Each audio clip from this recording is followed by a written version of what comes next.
The topic of today's video is how to deposit crypto on Gemini mobile app. So here we are on the Gemini mobile app. This is the home screen.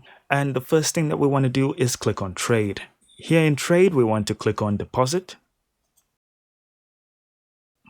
Now we need to choose our coin. So let's just choose Bitcoin, quick and easy. And it's now going to give us a wallet address. And all we need to do is click on copy to copy the wallet address. Then we're going to navigate to whatever wallet or exchange you use to trade with, or where your coins are. So let's just say Phantom, it's usually the easiest. And we're just going to click on send. Of course, it might be different depending on what you're using. Click on Bitcoin.